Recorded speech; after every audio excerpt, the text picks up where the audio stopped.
नमस्कार, आप देख रहे हैं टीएनपी न्यूज और मैं हूं आपके साथ आलोक शुक्ला। मिडिल ईस्ट में 40 दिनों की जंग के बाद 14 दिन के लिए सीज फायर का ऐलान कर दिया गया है। हालांकि सीज फायर के बावजूद ईरान के लवन आइलैंड की तेल रिफाइनरी पर हमले की खबर है तो कुवैत भी दावा कर रहा है कि ईरान ने ड्रोन हमला किया है, जो सीज फायर के दावों पर सवाल खड़े करता है। हालांकि इतना जरूर है कि सीज फायर के ऐलान के बाद मिडिल ईस्ट में एक बड़ी तबाही का संकट फिलहाल के लिए टल चुका है।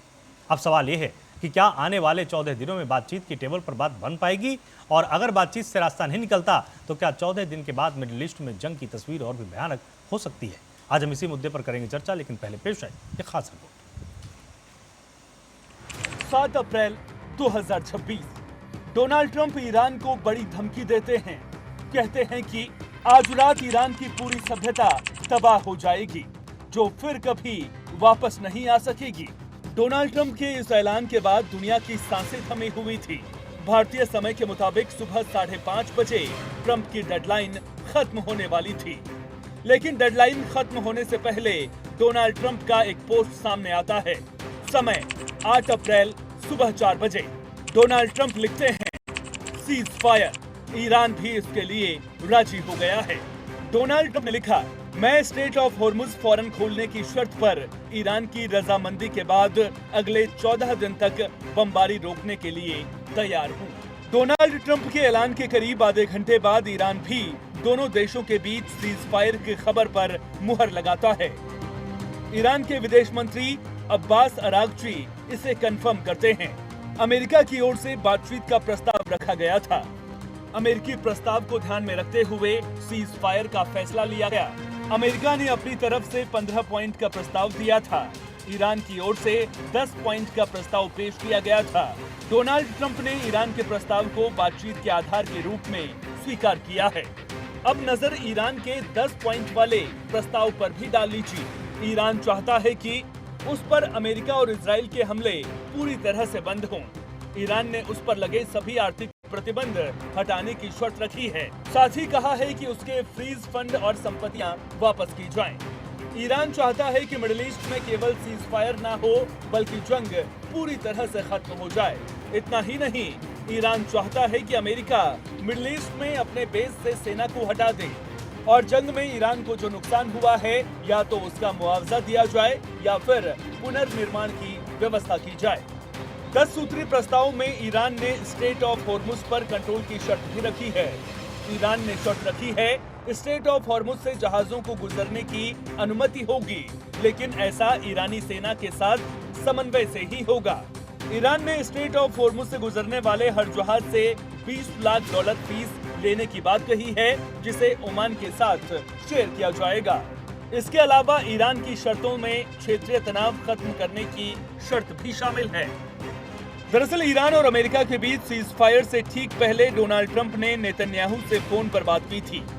दोनों नेताओं के बीच हुई बातचीत के बाद इजराइल भी शर्तों के साथ सीज फायर के लिए राजी हो गया था। इजराइल ने सीज फायर के लिए शर्त रखी थी कि स्ट्रेट ऑफ हॉर्मुज को तुरंत फिर से खोला जाए। ईरान, अमेरिका, इजराइल और मिडिल ईस्ट के अन्य देशों पर अपने हमले बंद करे। सीज फायर लेबनान पर लागू नहीं होगा।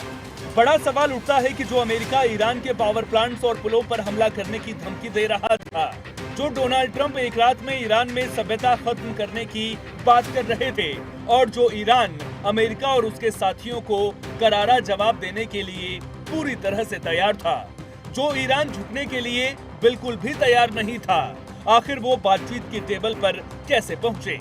आखिर एस्केलेशन के बजाय मिडिल ईस्ट की जंग डिप्लोमेटिक टेबल तक कैसे पहुंची? इसके लिए आपको थोड़ा पीछे जाना होगा। दरअसल 6 अप्रैल को डोनाल्ड ट्रंप ईरान को याद दिलाते हैं कि स्ट्रेट ऑफ हॉर्मुज खोलने के लिए दी गई 10 दिन की डेडलाइन 48 घंटे में खत्म हो रही है। अगर ईरान ने स्ट्रेट ऑफ हॉर्मुज नहीं खोला और समझौता नहीं किया तो अमेरिका के निशाने पर ईरान के पावर प्लांट्स और पुल होंगे। 7 अप्रैल को डोनाल्ड ट्रंप एक बार फिर धमकी देते हैं, कहते हैं कि ईरान में पूरी सभ्यता तबाह कर देंगे। ट्रंप की डेडलाइन खत्म होने से पहले पाकिस्तान के पीएम शहबाज शरीफ और फील्ड मार्शल मुनीर ने दोनों देशों से बातचीत की टेबल पर आने की अपील की। चीन ने भी ईरान पर हमले रोककर बातचीत में शामिल होने का दबाव डाला। चीन के दखल देने के बाद ईरान बातचीत के लिए तैयार हुआ। 40 दिन तक चली जंग के बाद आखिरकार बातचीत की मेज सज गई है। लेकिन पिछले 40 दिनों में मिडिल ईस्ट ने तबाही का जो तांडव देखा, उसमें 3700 से ज्यादा जिंदगियां खत्म हो गईं।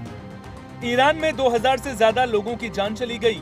लेबनान में भी मौत का आंकड़ा 1000 के पार पहुंच चुका है। लेकिन क्या जिस मकसद के साथ अमेरिका और इजराइल ने ईरान पर हमला किया था, वो उस मकसद को पूरा कर पाए हैं? सवाल बड़ा है कि मिडिल ईस्ट में 40 दिनों से फैली बारूद की गंध में डोनाल्ड ट्रंप ने आखिर क्या हासिल किया है?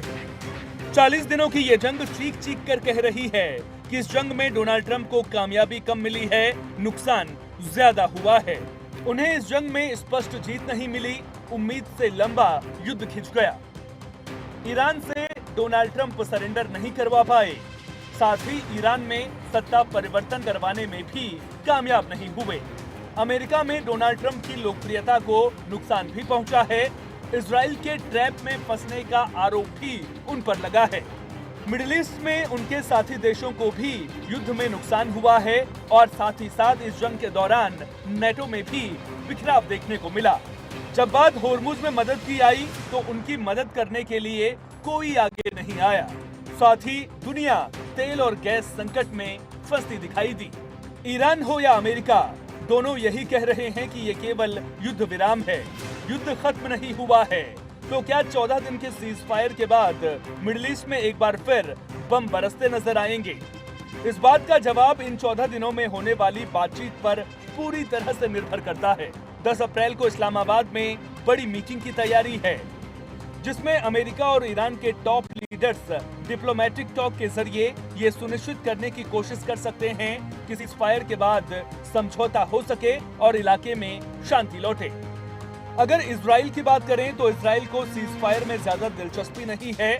साफ है, अगर इन 14 दिनों में समझौता नहीं हुआ तो 14 दिनों के बाद मिडिल ईस्ट में जंग की तस्वीर और भी भयानक हो सकती है।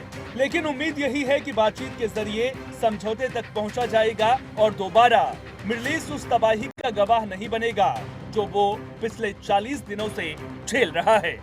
Special report TNP news.